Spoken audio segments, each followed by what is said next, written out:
اللہ الرحمن الرحیم۔ میں صدر نمبردار ضلع شگر کا پریزیڈنٹ ہوں، حاجی غلام حسین۔ میں اس وقت گلگت بلتستان کی صورتحال کا جائزہ لیتے ہوئے علماء کرام سے عرض کرتا ہوں کہ خدا را اس خطے کو، اس امن کے گہوارے کو خراب ہونے نہ دیں۔ بالخصوص گلگت بلتستان میں صورتحال بہت کشیدگی اختیار کر گیا ہے۔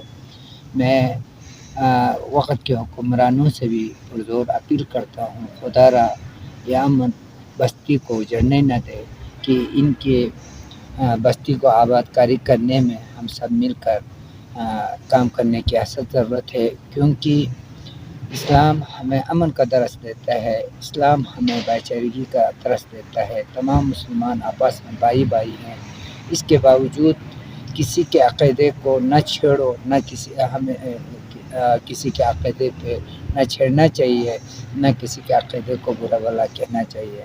میں مکاتب فکر سے شعور رکھنے والے تمام علماء کرام سے دستانہ عرض کرتا ہوں کہ اس امن کو خراب ہونے نہ دیں، اور بالخصوص ہمارے پاکستان کے دشمن عناصر اس خطے کو خراب کرنے کی پے در پہ وار کرنے کے چکر میں ہیں، اور اس وقت بلتستان پر بہت بڑا سازش کیا جا رہا ہے۔ تو میرے گلگت کے نوجوانوں سے بھی عرض ہے کہ خدا را ہم ایک مسلمان ہیں، ایک صف میں اول میں آ کر ہمیں بیٹھنا چاہیے۔ جب تک آپ اور ہم تعاون نہیں کریں گے تو غیر مسلم ہمارے ساتھ کیا رویہ اختیار کریں گے۔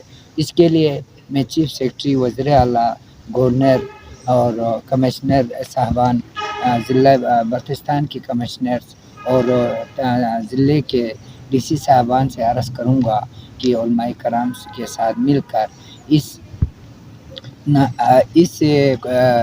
جو ہمارے عوام کے ساتھ جو سازش کیا جا رہا ہے، اس کے خاتمے کے لیے ہم کمر بستہ ہو جائیں۔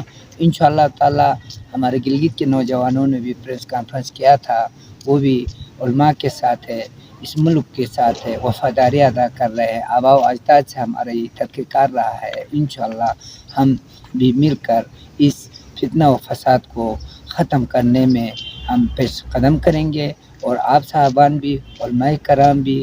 میں دوبارہ پھر عرض کروں گا، خدا را ایک مسلم ہے، ایک مسلمان ہے، ایک صف میں ہمیں کھڑا ہونا چاہیے۔ آپ اپنے عقیدے پہ کھڑا رہیں، ہم اپنے عقیدے پہ رہیں گے، کسی کی عقیدے کو نہ چھیڑیں، اور مسلمان ہونے کے ناطے جو نا ہم ایک ملی یکجہتی کا اظہار کرتے ہوئے اس ملک پاکستان کو بچائیں، ریاست کو بچائیں، ہمارے ملک کے دشمنوں کو موقع نہ دیں، تو انشاءاللہ تعالی ہم ترقی کرنے میں دیر نہیں لگیں گے۔ بہت بہت شکریہ۔